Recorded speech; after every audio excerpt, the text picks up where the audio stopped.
Ouf, c'est chaud comme question. Franchement, et je peux pas parler de ça. Sinon, je vais finir les pieds dans le béton dans le canal, hein. Ça va pas être possible, hein. Bienvenue dans notre nouvelle émission qui s'appelle Derrière la boîte, une émission qui se consacre sur les coulisses du jeu de société. On va apprendre tous les secrets du monde du jeu. Et là, je reçois le champion de l'envoi de colis à l'international, Cédric Lacoste. Salut, mon Charles. Salut. Alors, qui es-tu et que fais-tu ici? J'ai cliqué sur un lien et j'ai atterri ici. Donc voilà, il faut jamais cliquer sur des liens qu'on ne sait pas. Donc en fait, tu m'as invité gentiment. Alors qui je suis? C'est Cédric et j'ai créé Golden Meeple et j'ai aussi un magasin qui s'appelle Luddy Corner dans le monde du jeu de société en tout cas. D'accord, donc tu es un gérant de magasin de boîtes de jeux, c'est ça? C'est ça, oui, c'est ça. Ça fait combien de temps que tu t'es lancé dans ces boutiques-là? Golden Meeple a commencé en 2015, donc on approche doucement des 10 ans, et Luddy Corner a commencé en 2021, pour sa part, oui. D'accord, donc la boutique physique est assez récente. Elle a 2 ans. Oui, c'est ça, un peu plus de 2 ans, oui, c'est ça. D'accord. Mais c'est la même entité, c'est juste 2 noms pour se différencier un peu, c'est ça? Ouais, c'est pas si simple, mais oui, c'est un peu ça, effectivement, ces 2 entités. Donc j'avais fondé Golden Meeple en 2015 tout seul, et Luddy Corner, on l'a fondé en 2021 à 2. Bon, maintenant je suis tout seul, donc on va simplifier les structures un peu administratives, mais ça ne changera rien du tout. C'est 2 entités bien distinctes, effectivement. Alors, qu'est-ce qui t'a pris à lancer une boutique de jeux? Tu étais dans le milieu avant? Enfin, c'est comment c'est? En 2015, un peu un ras-le-bol. Donc, je travaillais dans l'entreprise pharmaceutique. Ça faisait déjà pas mal de temps que j'y étais. Je tournais en rond, très peu de progression de carrière, toujours la même chose. Et j'ai dit, bon, il faut que je fasse quelque chose. J'ai envie de lancer quelque chose. Et j'ai lancé quelque chose en parallèle, donc une activité complémentaire avec Golden Meeple. Pourquoi Golden Meeple? Voilà, j'avais la passion du jeu à ce moment-là. Je m'étais dit, pourquoi ne pas essayer de travailler dans la passion du jeu? J'ai toujours eu ça comme leitmotiv, de toujours essayer que mes passions ne me coûtent pas tant que ça, au final. C'était plus le but premier de ce genre de choses, de dire, OK, on va travailler là-dedans et quand même ne pas toujours dépenser de l'argent et avoir un peu d'argent. C'était un peu la base primaire, mais le plaisir de partager la passion était bien entendu bien au-delà de tout ça. Donc, comme avant, je travaillais dans le monde de la nuit, eh bien, j'ai toujours essayé de mettre ma pierre à contribution là-dedans. Et c'est ce qui m'est venu comme idée avec Golden Meeple, en tout cas, quoi. Donc, monde de la nuit, pharmacie, enfin, le monde pharmaceutique et jeux de société. C'est ça la ligne directrice? C'est ça, ouais. C'est 3 lignes totalement opposées, mais complètement, oui, effectivement. Du coup, les gens ils vont se demander, mais tu prends quoi au petit déjeuner, quoi? Je vais garder le secret, hein. C'est peut-être pas trop légal. D'accord. Et alors, du coup, moi, je me pose des questions sur comment ça s'ouvre une boutique. Par exemple, quand tu ouvres une boutique, comment tu choisis tes références? Est-ce que tu références tout? Enfin, comment ça se passe? Parce que on parle de quoi là? De la boutique physique ou de? Les deux. Les deux. C'est pas pareil. C'est pas spécialement pareil parce que quand tu ouvres une boutique en ligne, t'as pas besoin de lieu. Donc, du moment que tu as un peu de place, donc moi personnellement, Golden Meeple, j'avais un énorme garage et tout se faisait dans le garage, c'est dans une maison particulière. Donc, j'ai pas besoin d'avoir pignon sur rue, l'emplacement n'est absolument pas important, c'est au-dessus de l'habitation de laquelle on vit. Donc, c'est totalement différent d'ouvrir une boutique physique où là, il y a énormément de critères. Le lieu, la fréquentation, la renommée du lieu, le type de personnes qui y habitent, surtout la concurrence qu'il pourrait avoir autour. Il y a plein de paramètres totalement différents. La visibilité, l'accessibilité, tout ça au niveau de la boutique physique, c'est super important. Si on va se mettre dans une impasse où il n'y a pas de passage, ça devient un peu compliqué de se priver d'une clientèle de passage, quoi. Comment tu choisis les jeux que tu références, les jeux que tu achètes? Alors, là aussi, il y a une réelle différence. Donc, en web, on est sujet à de la concurrence assez forte. Tout le monde va penser évidemment au principal, qui lui référencie tout, a des équipes en place pour tout référencier. Donc en web, on va être obligé aussi d'essayer de s'aligner et obligé d'essayer d'avoir un maximum de produits à proposer. S'il faut, on va travailler sur le stock de notre grossiste. Bon, ça c'est une approche totalement particulière que j'ai adoptée. En termes de magasin physique, là, il y a deux écoles. Ou bien on prend tout ce qui sort. Alors là, on est sûr de rien rater. Et il faut essayer de les prendre en quantité, parce que si on a quelque chose qui buzz et qu'on a la quantité, ben, tant mieux, on va réussir des ventes. Par contre, si on prend de la quantité de quelque chose qui ne fonctionne pas, eh bien, on reste avec la quantité. C'est pas l'approche. Qu'est-ce que tu appelles la quantité? Parce que quand tu références un jeu lambda, combien t'en prends? T'en prends 1, 5, 200? Un jeu lambda, genre. Je vais répondre à ta question, mais je termine sur l'approche comme ça, et après je répondrai à ta question. Donc, me concernant, au niveau de la boutique physique, je trie. Donc vraiment, je fais le tri de dire ça j'y crois, ça j'y crois, ça j'y crois, je prends. On va essayer de travailler énormément en précommande. Ça, c'est super important. Parce qu'au moins, ça va nous permettre de niveler, justement. Donc, si on voit une énorme hype sur un jeu qu'on n'a pas vu et qu'on se tape 25 précommandes, eh bien, on sait qu'on doit en commander au moins 35. Par contre, si on travaille comme ça en disant de métier, je crois que ça va fonctionner, bon, on a un peu de métier derrière, parfois on ne se trompe pas, mais parfois on se trompe, et qu'on en prend beaucoup, là, ça devient compliqué. Alors, combien on en prend? Eh bien là, tout va dépendre de la hype, de savoir si on l'a testé auparavant, ce qu'on en dit déjà, les attentes qu'on voit. Donc, on fait énormément de veille sur les réseaux sociaux, on voit beaucoup de gens en parler. Et alors là, on se dit, OK, on peut gonfler les quantités. Et ça, mais en fait, ça va dépendre de ta structure, combien tu en prends. D'accord. Moi, j'ai... Qu'on se rende compte, un petit jeu, par exemple, ça, c'est un petit jeu, personne n'en a pas beaucoup parlé, Tiny Epic Viking. T'en prendrais combien? Par exemple, ça, au niveau de ma structure, moi, j'en ai pris 3, je pense. 3, d'accord. Non, mais ça... Et par exemple, une grosse sortie, par exemple, Nucleum, l'extension d'Ark Nova, là, t'en prends combien? C'est juste une cinquantaine. D'accord. Une cinquantaine en premier tirage. D'accord, donc cinquantaine, c'est quand on prend une boutique qui a 50, ça veut dire qu'elle y croit beaucoup. Et surtout qu'elle a les commandes derrière. Moi, dans les 50 que j'en ai pris, j'en avais déjà 35 de précommandés. D'accord. Donc, c'est quand même un bel investissement, quoi. Ouais, mais j'imagine, parce que mine de rien, il faut les payer, les boîtes en amont. Hein. Voilà, oui, maintenant, quand on travaille avec nos fournisseurs, ça dépend quel type de fournisseur. Généralement, on a des paiements différés à des 30 jours, fin de mois, ce genre de choses. Donc, généralement, il y a grande chance que le stock soit écoulé avant qu'on doive payer la facture. C'est pas le cas avec tous les fournisseurs. Des fois, des fournisseurs, on doit les payer directement au moment où ils expédient la marchandise. Il y en a les fournisseurs un peu plus classiques, du genre des Asmodée, tout ça, permettent des paiements différés là-dessus. Et bien entendu, ça c'est un premier tirage. Et alors, si on voit que ça part très vite, on relance une commande entre 6, 12 boîtes, ça dépend vraiment juste derrière, quoi. Mais très rapidement, généralement 1 ou 2 jours. Ça, c'est la façon de procéder qu'on a adoptée ici pour les structures.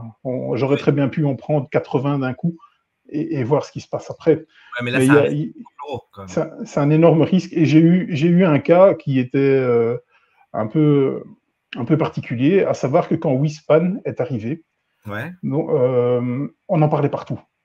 C'était dingue, la folie qu'on avait. On était littéralement harcelés au téléphone, par mail, les clients disant quand est-ce que vous allez recevoir? On le veut. Donc là, on se dit, OK, là, il y a quelque chose. On prend une énorme commande, on prend une grosse commande, on en avait quelques-uns en précommande, le jeu arrive, les précommandes s'en vont et on n'en a pas vendu un seul. Wingspan a démarré plus tard, vraiment différemment, sur la longueur. C'était vraiment un titre un peu particulier. Et donc, parfois, des fois, on a ce genre de choses. Des fois, tu fais le doigt dans le vent pour voir ce qui se passe et ça ne marche pas comme tu penses, quoi. Oui, clairement. Et je discute avec des collègues qui ont des boutiques de jeux, qui sont installés depuis plus longtemps que moi, donc qui ont plus d'expérience que moi, plus de métier, et ils me réconfortent dans l'idée aussi de dire, ouais, là, je me suis planté. Là, ouais, là, oui, là, sur celui-là, je me suis planté. Donc, je me dis que c'est quand même pas une valeur sûre et que c'est pas spécialement des erreurs de jugement que je pourrais faire personnellement. Donc, bien entendu, j'en fais, mais voir que ça arrive aussi aux autres, on se réconforte un petit peu en disant, ouais, ok, ça va. Il y a des paramètres qui sont totalement incontrôlables et il faut savoir l'accepter et après, on se débrouille avec le stock qui nous reste, quoi. D'accord. Et après, les autres, du coup, c'est du déstockage ou tu vois comment tu t'en sors? C'est ça, c'est des actions ponctuelles, c'est ça, des soldes et tout ce qui va avec, quoi, oui. Tu joues combien de fois par jour? C'est toujours les cordonniers les plus mal chaussés, hein, clairement, quoi. Je suis certain que tu joues 10 fois, 20 fois plus que moi. Ça, c'est sûr et certain. Donc, Mais donc du coup, tu joues jamais? En vrai, c'est un imposteur, il joue jamais à des jeux de société. c'est ça, je ne connais absolument pas mes produits. C'est exactement ça. Non, j'essaye de jouer avec des amis, j'essaye de jouer au moins une fois par semaine. Ça, c'est le grand minimum. Après, ben, mon métier a fait que je suis devenu un joueur solo. Et pour tester les mécaniques des jeux, des fois, ben, quand on commence à installer un jeu à 22h30, on n'a peut-être pas les copains qui sont là derrière la porte, quoi. Donc, il faut que tu changes d'amis. Moi, j'habiterai à Jean-Blou, à 22h30, j'arrive. Hein. Ok, cool. Déménage. Franchement, non. Je préfère Paris quand même. Des fois, dans ton émission Ludi News, Oui.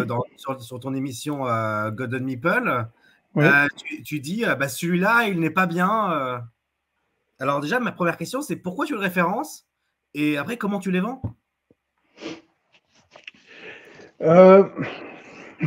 Bon, je suis pas un bon vendeur. Je suis clairement pas un bon vendeur parce que je dis trop les choses que je pense. Donc, en tant que dans le commerce, c'est un peu compliqué de dire ouais, ce produit-là, il est pas terrible et tout ça. Donc, on essaye toujours d'en tirer un positif, quoi qu'il arrive. Parce que c'est pas parce que j'ai pas trouvé le jeu bon que le jeu est mauvais. C'est pas du tout ça. C'est que le jeu ne me convient certainement pas. Ça, c'est une des premières choses. Donc, je donne mon avis. J'essaye de rester totalement impartial sur ce que j'aime. Mais il y a des fois des jeux, donc par exemple Quickshot, que j'ai référencé dernièrement, que j'ai détesté ma partie, vraiment, mais c'est absolument pas un jeu pour moi. Et je peux comprendre qu'il plaise, parce pour le public cible, je pense que c'est un très bon jeu. Alors, quand on dit, ben, il n'est pas bon, eh bien, on va argumenter dans ce sens en disant, voilà, si vous aimez ça, si vous aimez ce type de jeu-là, si vous aimez que ce soit comme ça, avec plus de hasard, plus de machin, peu importe en fonction du critère de la personne, alors on peut aiguiller sur la bonne personne. Voilà, on va jamais, en tout cas, c'est ce que j'ai demandé à mes équipes et c'est ce qu'on applique au magasin, jamais on va pousser un jeu pour quelqu'un qui est venu pour autre chose parce qu'on n'arrive pas à le vendre. C'est la pire des choses qu'on pourrait faire. Que la personne sorte avec une erreur de casting. C'est vraiment la pire chose qu'on puisse faire, quoi. J'ai déjà raconté une fois, mais avant d'être dans le monde du jeu, il y a mon voisin qui était Arnaud, de Meeple on Fire, qui m'a amené dans le jeu, qui m'a fait jouer à Projet Gaïa 3 fois par jour pendant le confinement. Moi, quand j'avais été dans une boutique de jeux, alors je connaissais pas les termes. Alors j'ai expliqué ce que c'était un jeu expert dans mon vocabulaire, mais je n'avais pas le vocabulaire. Tu sais ce qu'on m'a vendu comme jeu? Dis-moi. King of Tokyo. Oui. Du coup, j'étais un peu. C'était pas ça que bref, donc du coup, tu vois ce que je veux dire. Je peux comprendre. Du coup, je pense peut-être qu'ils en avaient peut-être beaucoup en stock, ils essayaient de le vendre. C'est peut-être ça. Hein. C'est ça que je me dis à chaque fois. Il faut aussi voir qui te l'a vendu et comment. Peut-être que c'est quelqu'un qui venait d'être formé et qui venait de commencer le métier. Ça dépend vraiment de sa formation. Moi, j'ai dit aux personnes qui travaillent au magasin pour moi et tout, n'ayez pas peur de dire je connais pas. Si la personne en face de vous n'est pas capable de comprendre qu'il y a plus de 1500 jeux qui sortent par an et qu'on n'a que 24 heures dans une journée et qu'on ne sait pas tout comprendre, tout apprendre, voilà, on ne va pas pouvoir faire quelque chose. Mais n'essayez pas de survendre quelque chose que vous ne connaissez pas. Dans ce cas-ci, dans le cas que tu parles, il y a peut-être eu une erreur de casting ou une incompréhension totale, quoi. Et encore une fois... Je pars du principe que je ne sais pas parler, donc après, ça aide. Ok, mais alors ça devient des autres débats.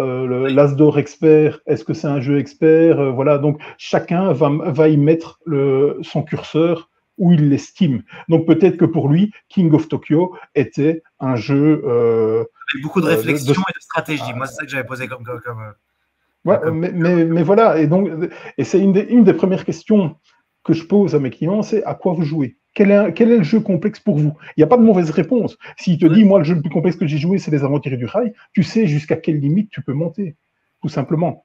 Et c'est pas, oh, t'as vu, et lui, Aventurier du Rail, c'est complexe. Non, c'est pas ça la question. C'est où est-ce que vous vous estimez, où est-ce que vous vous sentez bien dans le jeu?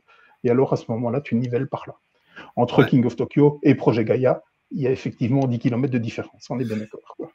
Quand tu parlais d'achat des jeux, oui. Et moi je sais qu'il y a à peu près des milliers d'éditeurs de jeux, oui. Et du coup tu achètes éditeur par éditeur ou comment ça se passe? Ouais, justement, mais la grande partie des maisons d'édition sont regroupées chez des distributeurs. Donc je ne connais pas les pourcentages, mais c'est un pourcentage très très élevé. Je ne vais pas dire des pourcentages, sinon tu vas devoir traduire, parce que sinon je vais dire 90. Je peux mettre des sous-titres, hein, t'en fais pas. Hein. Ok, c'est cool, tu le feras.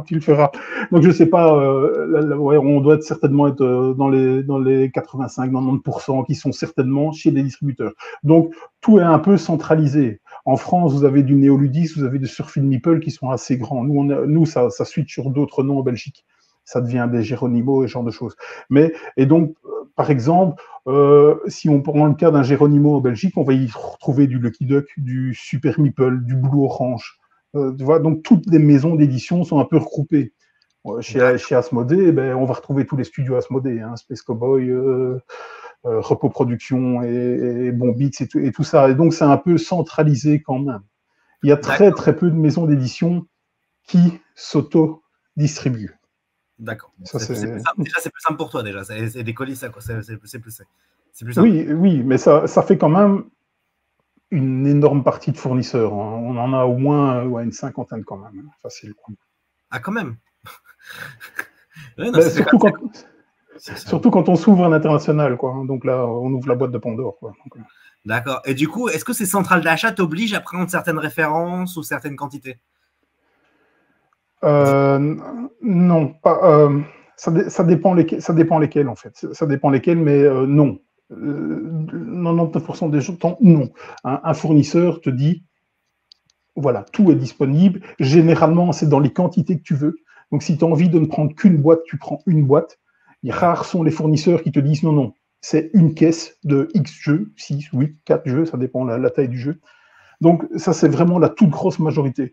Maintenant, sur des fournisseurs comme Asmodée, on fait partie d'un programme qui s'appelle Obinext, dont on fait partie. Donc, on a des avantages à être dans ce programme, mais ce programme nous impose une fois par mois de prendre X références du jeu Obinext qui est mis en avant de façon marketing par leur truc. Alors ça dépend vraiment, on doit en prendre 4, 6, 8, 10, 12, ça dépend vraiment de ce qu'on doit prendre. Et ça fait partie de l'action Obinext. C'est des fois un peu compliqué comme titre.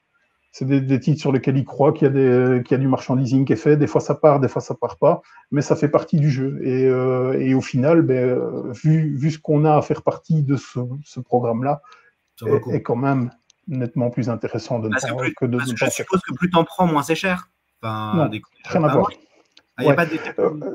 Ça va encore une fois dépendre des fournisseurs. Il y a certains fournisseurs qui passent directement en donnant 2% de marge en plus si on en prend plus que 6. Si par exemple on en prend 12, on a une boîte gratuite. Ça arrive parfois. Mais tous les fournisseurs ne le font pas. Mais il y en a beaucoup qui le font quand même au niveau des remises quantitatives. Ce qui me paraît logique. Ouais, en ce qui concerne Asmodée, donc notre fournisseur principal en Belgique, il ne fait pas, par exemple, ce genre de choses. D'accord. Et du coup, c'est quoi tes relations avec les éditeurs en général? Comment ça se passe? On a très peu de relations avec eux parce que nous, notre interlocuteur, c'est notre fournisseur. Donc, c'est notre commercial chez Asmodée. En ce qui concerne les maisons d'édition, on les rencontre que quand on se déplace nous-mêmes en festival ou ce genre de choses. C'est vraiment à ce moment-là qu'on les contacte. on a beaucoup moins de contact avec les maisons d'édition qu'avec nos fournisseurs, en tout cas. D'accord, d'accord. Alors, tu en parles souvent sur ta chaîne, mais du coup, c'est quoi cette histoire de l'alliance des boutiques pour avoir des jeux distribués en Belgique? Ah, ça c'est mon combat. Là, tu touches une corde sensible, c'est dingue. Il y a quand même souvent, avec certains éditeurs, une énorme disparité en termes de disponibilité. C'est-à-dire que si on prend un C'est Dispo, par exemple, de la chaîne du Passe-Temps, et de ce qu'on fait nous, ça arrive souvent que le produit qu'ils ont présenté il y a 3-4 semaines, ben nous, il soit à ce moment-là. Donc, c'est-à-dire que le 1er décembre, je vais faire une vidéo en disant on a reçu ça, on a reçu ça, on a reçu ça. Si tu regardes une vidéo aujourd'hui, c'est exactement ça. C'est exactement ça. Et donc, il y a des décalages. Il y a certaines maisons d'édition, ben, comme ça, qui travaillent un peu sur le tard et oublient un peu la Belgique francophone. Je ne dis pas que tout incombe aux maisons d'édition, parce que c'est une chaîne logistique complexe, et à un moment donné, s'il y en a un qui n'est pas assez réactif et que l'autre n'est pas réactif, ben ça a tendance à faire boule de neige, et on a des produits plus tard que les autres. Alors pourquoi c'est mon cheval de bataille? C'est parce que vous avez une énorme structure française qui est certainement la meilleure de ce qu'elle fait dans la distribution online et ce genre de choses. Il lui faut moins de 5 jours pour s'occuper de notre marché belge. Ouais. C'est-à-dire que on est dans un milieu de passionnés. La personne qui rentre chez moi pour avoir ce jeu-là, s'il ne l'a pas, quand il sort, il est sur son GSM. Donc, oui. Voilà. Oui, ce qui se passe, c'est qu'on a envie. On est dans une société où on veut toujours la dernière nouveauté tout de suite. Tout de suite, quitte à le laisser sur son étagère et pas la jouer. Oui, on est totalement d'accord. Alors, le fait de. Moi, tous mes jeux, ils sont joués. Hein. Je ne veux pas te montrer la mienne. Par contre, je suis dans mon bureau et pas dans ma salle de jeu, mais donc je ne veux pas te montrer la mienne. C'est une véritable catastrophe. Donc, c'est quelque chose sur lequel je me bats très fort pour essayer d'aligner ce genre de choses. Alors, pourquoi? Comme pour l'exemple de Great Western, qui est un autre exemple. Donc, je vais t'en prendre deux. C'est Dracula versus Van Helsing et justement Great Western Argentine. Donc, le problème qu'il y a eu avec Great Western, pas Argentine, pardon, Nouvelle-Zélande. Great Western Nouvelle-Zélande, ça devait être distribué par notre fournisseur belge. Et la référence n'est jamais arrivée sur son site. Jamais. Par contre, on la voit parce qu'on peut commander chez Asmodée France, on peut commander certains titres chez Asmodée France, pas celui-là, on n'y a pas droit parce que normalement c'est Asmodée Belgique qui s'en occupe. Il n'est jamais arrivé chez Asmodée Belgique. Donc au final, qu'est-ce qu'on a dit? À force de négociation avec notre commercial belge et le commercial français, on est retourné chez le commercial français en disant écoute, la Belgique n'a pas embrayé, il faut que tu nous les envoies. Mais ça prend du temps. Et donc, effectivement, je les ai reçus. Combien je vais en vendre, j'en sais rien, parce que le marché a déjà été distribué. En tout cas, la plupart des gens qui le voulaient absolument. Non, oui, ça c'est sûr. Et après, c'est comme des fois, le temps que ça arrive en français, ceux qui voulaient vraiment l'avoir, ils l'ont déjà acheté en anglais. Bien sûr. C'était le problème principalement de Beyond the Sun, par exemple. C'est ça. C'est pour ça que c'est pratiquement pour ça que ce jeu n'a pas fonctionné en version française, quoi, je pense. Oui. Il y a eu plein d'autres paramètres. Hein, oui, il y a le fait qu'ils n'aient pas colorié les plateaux. Mais ça, c'est une autre histoire. Non, mais je pense que c'est principalement ça. Ils auraient mis des couleurs sur les plateaux. Les gens ils se sont dit ah, c'est bien. Ils ont bien mis de couleurs. Les gens ont dit ah, c'est un proto. Donc, c'est juste une question de perception de prix. Mais c'est tout. Et donc, pour le Dracula versus Van Helsing, nous, on nous annonce une sortie. Donc, c'est un jeu qui a énormément buzzé à Essen. Vraiment, qui a été sold out en moins de temps qu'il faut pour le dire. Je ne sais même pas s'ils avaient eu des boîtes à vendre, tellement ça avait été le rush de Sanessi.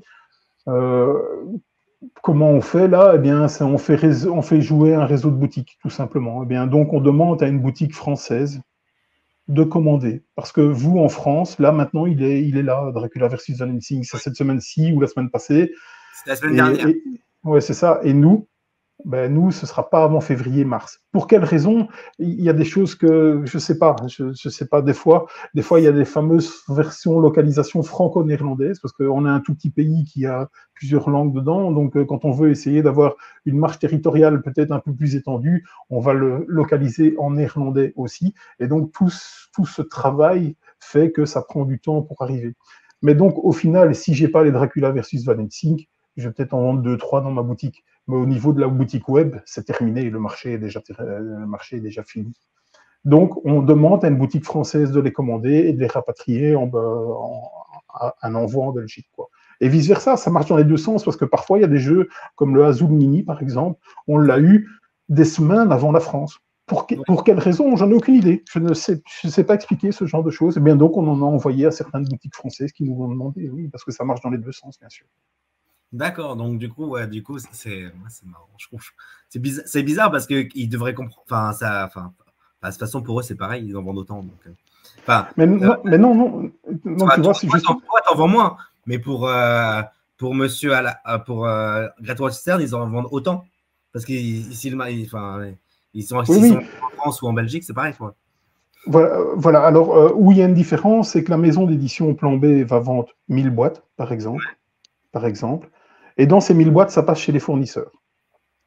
Donc, si il n'y a que la France qui l'a, ben peut-être que celui qui le distribue, c'est-à-dire Novalis, va en vendre 980.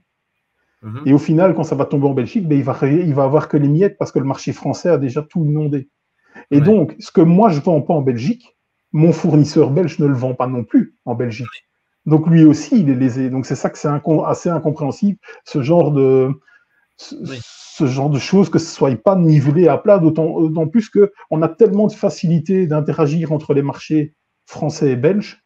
C'est le principe de l'Europe, apparemment, normalement, c'était marché commun. Oui, mais là on est bien d'accord là-dessus, mais on parle de la même langue. Oui, donc, on parle la même langue, c'est facile. Oui. Donc j'ai moins ce sentiment-là avec les jeux qui doivent partir en Italie ou en Espagne, par exemple. Mais là, en France, c'est très tendu en France, puisque le marché français est très performant au niveau des expéditions, en tout cas. Et tu penses que c'est la même chose avec la Suisse et la Luxembourg, ou t'en sais rien? Alors, le marché suisse, je ne le connais pas bien. Le marché luxembourgeois est rattaché à la Belgique pratiquement, hein, parce que là, c'est vraiment une structure tellement... Je ne dis pas qu'il n'y a pas de fournisseur luxembourgeois, parce que j'en connais un, des fois, je commande chez lui, mais généralement, ça passe par les distributeurs belges, généralement. Et donc, je pense que lui, étant donné qu'il se retrouve un peu au milieu du jeu de quilles, il a peut-être des facilités à commander en bas ou en haut, en fonction de sa fonction géographique. Au niveau de la Suisse, je sais bien que j'ai pas mal de clients qui viennent de Suisse avec des demandes particulières en disant nous, on n'a pas, on est obligé de commander en France. Parce que je ne suis pas sûr que la Suisse francophone soit desservie, en fait, si ce n'est par les boutiques web francophones, en tout cas, je pense. D'accord. C'est toujours intéressant de s'intéresser pas que à la France. Maintenant, j'ai une question. Dans une boutique, quels sont les produits evergreen, les long sellers, les produits qui représentent la majorité de ton chiffre d'affaires? C'est quoi c'est quoi qui se vend vraiment dans une boutique? Alors là, j'ai deux structures totalement différentes. Donc, au niveau de la structure web de Golden Meeple, c'est tout ce qui est hard game. Donc, les grosses ventes, c'est du Nucleum, c'est du Art Nova, c'est du Bruxelles 1893. C'est vraiment les gros trucs. Tandis qu'au niveau du magasin physique, on est plus sur des achats de cadeaux, donc et des achats un peu grand public, des tacos chatons, des codenames, sur les traces de Darwin, de l'Acropolis, donc tout ce qui reste quand même pas trop gamer. On voit vraiment que les gros joueurs achètent souvent en structure web, très souvent, quoi. Par rapport aux cadeaux de tous les jours, aux cadeaux des jeux d'ambiance et tout ça. On vend énormément de jeux d'ambiance au niveau de la boutique physique, parce que je suis invité à une soirée, je vais aller chercher un jeu de société. C'est généralement ce genre de cadeau qu'il y a. Je vois, il y a une énorme différence entre les deux clientèles, en tout cas. D'accord, donc en gros, boutique physique, c'est plus jeu d'ambiance, petit jeu, on va dire budget une vingtaine, moins de 20 €. On vend du corps quand même, hein, faut le dire, mais la proportion est totalement inversée. Donc, par exemple, si on prend un Nucleum et un Codenames, au niveau de Golden Meeple, en Nucleum, on est là, et en Codename, on est là. Et à l'inverse, en temps de Ludy Corner, si on vend du Nucleum, on est là, et si on vend du Codename, on est là. Donc, il y a une proportion quand même qui s'inverse totalement en fonction du public qu'on a. Mais là, encore une fois, ça dépend de où est ta boutique, de quel type de personnes habitent dans la région, et l'accessibilité à ta boutique. Donc, tout ça va aussi influer sur ces facteurs-là, en tout cas. Oui, je comprends. Par exemple, toi, tu es à Jean-Blou, déjà, il faut y aller.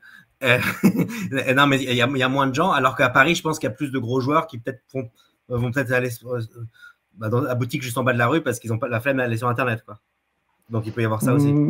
Peut-être, je connais pas le marché des grandes villes. Quand j'ai tendance à discuter avec mes collègues qui ont des boutiques à Bruxelles, le corps n'est pas encore spécialement dans le top des ventes, quoi. Donc, en boutique spécialisée, il y a peut-être aussi des énormes ventes qui se font en jeu de cartes évolutifs aussi. Ça, c'est vraiment un marché totalement à part qui génère quand même pas mal d'argent en termes de vente. Et ça, j'ai l'impression que ça prend le pas sur Internet, clairement, quoi. Donc, on a beaucoup de clients qui viennent chercher du Pokémon, du Lorcana et ce genre de choses, quoi. Ouais, Lorcana, c'est beaucoup. J'en vois beaucoup. C'est beaucoup. Ça va vite. Hein, ça, c'est quelque chose. C'est totalement particulier pour l'instant. Donc, on est dans la hype du début. On en reparle dans un an. Hein. Ouais, on verra s'ils sont encore là dans 5 ans. Voilà, je leur souhaite la même vie qu'à Pokémon, mais Pokémon, ça fait plus de 20 ans qu'ils sont là, quoi. Donc... On est d'accord. Alors, tu sais, tu vois, on parle de beaucoup de ventes et de ça. Et moi, j'entends dire qu'il n'y a pas d'argent dans le monde du jeu. À chaque fois, on dit « Ah, mais il n'y a pas beaucoup d'argent, etc. » Est-ce que c'est vrai? Est-ce que toi, on parle. Est-ce que quelqu'un peut gagner de l'argent dans le monde du jeu, tu vois? Est-ce que réellement? C'est vraiment compliqué. Je connais pas le salaire des boss de Philibert. Hein. J'en ai aucune idée. En tout cas, chez toi, comment on en parle? C'est quoi les marges sur un produit? C'est quoi les profits? Enfin, les marges. On est sur un marché saturé et très tendu. Donc, on n'est pas comme par exemple un achat de fauteuil en cuir où il achète 100 € à l'usine de fabrication en Chine et il le revend 5 000 € en magasin. On est clairement pas là. On est sur des marchés très tendus avec des marges très petites, avec toujours du rognage de marges un peu partout. Donc, on entend souvent les maisons d'édition, on va produire là-bas parce que c'est moins cher, le coût de transport, c'est très cher, on essaie de trouver des alternatives. Donc, on n'est pas sur un produit aisé. On n'est pas sur des marges du 300-400%. Ça n'existe pas. Donc, pour une chaîne d'approvisionnement, après, il faudra certainement demander aux autres secteurs. Oui, mais ça c'est prévu, c'est les prochaines vidéos. Oui, oui. En termes de vente, si généralement dans les boutiques physiques, généralement, parce qu'il n'y a pas de prix de vente imposé, hein, donc il y a un prix de vente conseillé, il n'y a pas de prix de vente imposé. Donc on peut vendre au prix qu'on veut. Si ton fournisseur te dit, OK, ce jeu-là, tu dois le vendre 20 €, que tu le vends 30, c'est ton problème. À toi de voir si tu en vendras plus ou si tu en vendras moins parce qu'il était plus cher que tes concurrents. Ça fait partie de la concurrence. Après, si tu le vends 15, ben là, ça commence un peu à grincer des dents et ça commence un peu à devenir un peu déloyal de tout ce qui se passe aux côtés. En termes de marge au niveau des boutiques physiques, généralement, on applique du 2.0, généralement. C'est-à-dire que tu achètes un jeu à 10 € à ton fournisseur, tu dois bien entendu lui payer la TVA. Donc tu l'achètes 12,10 € et tu le vends 20 €. Et à ça, bien entendu, tu devras un peu restituer de la TVA aussi à l'État. Donc, tu as une marge totalement brute de 100% qui tombe rapidement aux alentours de 35% net. Et encore, après, il y a des taxations qui vont arriver derrière. Donc, je ne connais pas le calcul final. Et ça, franchement, comptable, c'est un métier et j'en ai un. Donc, il faudrait que je lui demande c'est quoi le calcul final au final de si j'achète un jeu 10 €, que je le vends 20 €, combien j'ai dans ma poche nette après toutes les taxations et tout ce qu'on doit payer. Ça, je ne sais pas. Si on me dit que c'est aux alentours de 2 €, je pense que je serai dans le vrai. Mais ça, encore une fois, il faut demander à des comptables. Donc, les marges en boutique physique, c'est généralement du 2.0 qu'on appelle ça. Tu l'achètes 10 €, tu le revends 20 €. D'accord, donc c'est pas énorme. Voilà. Les vêtements, c'est du 4-5 juste pour comparer. Oui, mais clairement. Et au niveau des marchands de meubles, j'ai parlé avec quelqu'un qui tenait un magasin de meubles qui m'avait dit on en est là. Hein. C'est pour ça, quand vous achetez, lui, il a acheté son canapé 100 €, il l'a mis à 10 000 € en vente à son magasin. Toi, tu l'as négocié, tu es ressorti avec 6 000 €. Tu crois que tu crois que tu as été le roi du monde parce que tu lui as fait baisser son prix, mais il a ses marges qui sont totalement énormes. On n'est pas dans ce genre de choses dans le jeu de société. C'est très tendu. Et donc ça, c'était au niveau des structures physiques. Au niveau des structures web, alors là, on rentre dans la concurrence féroce qu'il y a avec les grosses machines, parce qu'on voit de plus en plus Amazon venir avec ce genre de choses. Et donc là, les marges tombent à du 1.8, voire parfois du 1.6 quand on est sur des jeux VO. Quand on est en 1.6, ben, au final, on gagne à peine 10% sur le jeu. C'est dingue. Donc, voilà.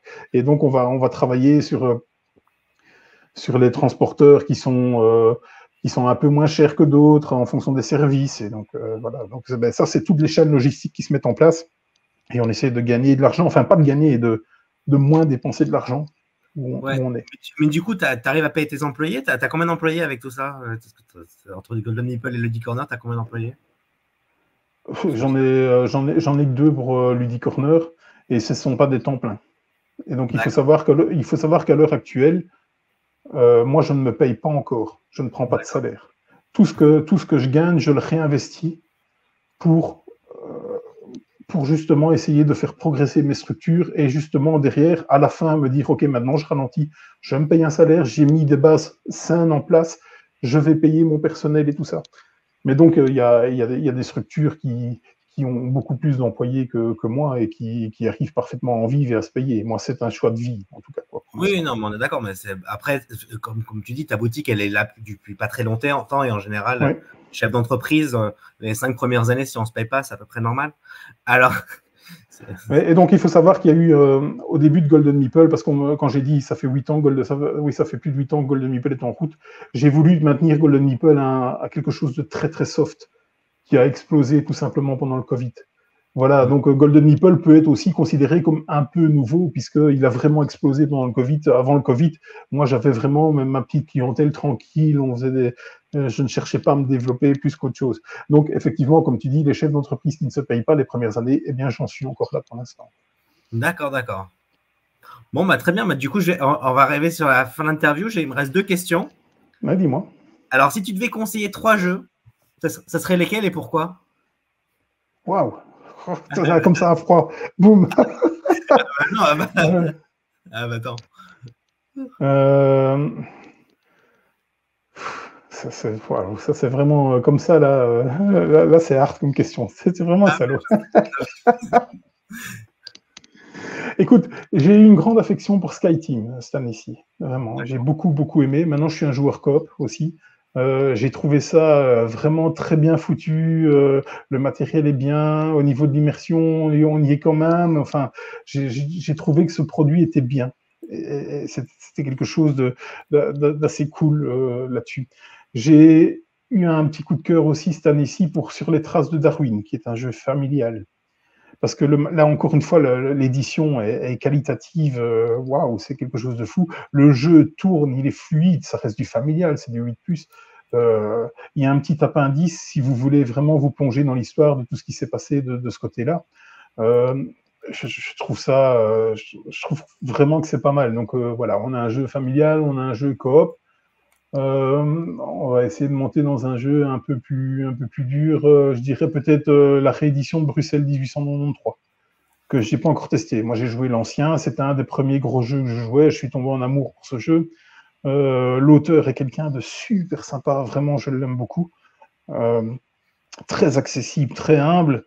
Le jeu est top. Il a gagné l'As d'Or en 2014, je pense. Il a gagné l'As d'Or Expert 2014. J'arrive pas à lui trouver de défaut. Il y a plusieurs stratégies gagnantes. Voilà, il me tarde de jouer la nouvelle version. J'ai déjà reçu l'auteur à plusieurs reprises dans mon magasin et j'ai jamais pu m'asseoir pour jouer la nouvelle version avec lui. Ça, c'est terrible quand même. Comme quoi, c'est les cordonniers les plus mal chaussés. Voilà 3 jeux que j'ai sortis, mais ça aurait pu être plein d'autres, vraiment plein d'autres. Si j'en avais eu en face des yeux, voilà. Bon, on est d'accord, là, je te fais à froid parce que je trouve ça intéressant comme question. Oui. Alors, oui. Et quel conseil donnerais-tu aux joueurs qui nous écoutent? Quel type de joueurs? Ceux qui nous écoutent, de notre chaîne. Faites-vous votre propre avis. Faites-vous votre propre avis. Nous, n'écoutez pas des gens peu crédibles ou, ou, ou des gens qui ont un téléphone et font une chaîne YouTube comme moi. Faites-vous votre propre avis, clairement. Il y a tellement de jeux différents, tellement de paramètres différents. Est-ce qu'un jeu est bon?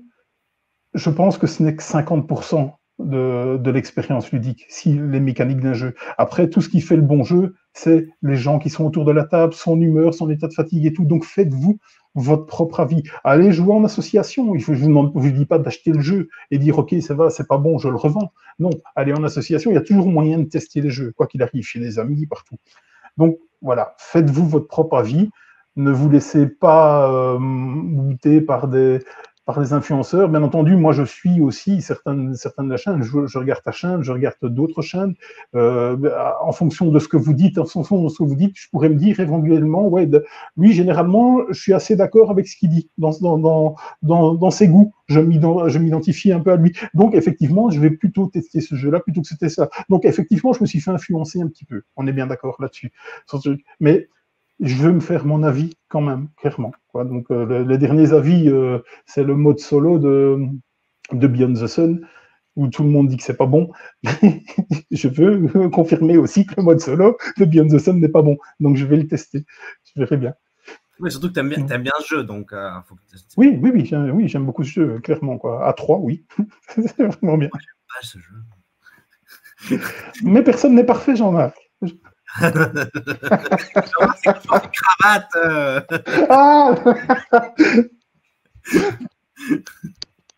Ah bon, bah, très bien. Bah, je pense qu'on est bon pour cette interview. Bah, n'hésitez pas à vous abonner à Cédric sur Golden Meeple. Il fait ses dispos à lui où il dit que les jeux sont pas bien. Donc, je trouve ça très, très bien.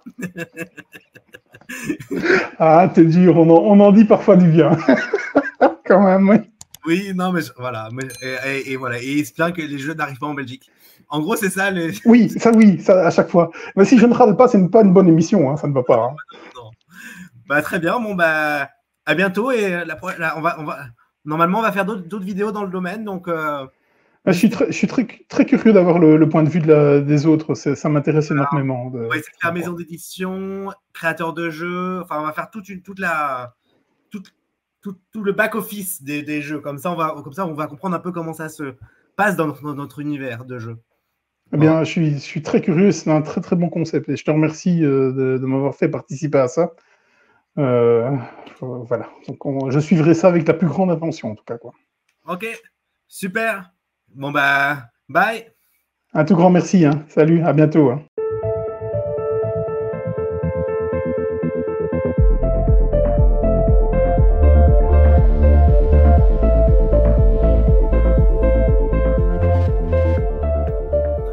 Et du coup, qu'est-ce que tu as pensé des questions, juste par curiosité, parce que c'est ma première interview. Hein. Ah, c'est intéressant. C'était clairement intéressant. Je pense que mis bout à bout avec toutes les chaînes du début à la fin, ça va être super intéressant en tout cas. Quoi. Je pense qu'on aura un énorme panel et des visions totalement différentes. En tout cas, moi, en tant que professionnel, j'ai très envie de voir ce que vont dire les fournisseurs, ce que vont dire les maisons d'édition, d'avoir un autre point de vue, parce qu'on en discute parfois avec eux, mais c'est souvent succinct, quoi.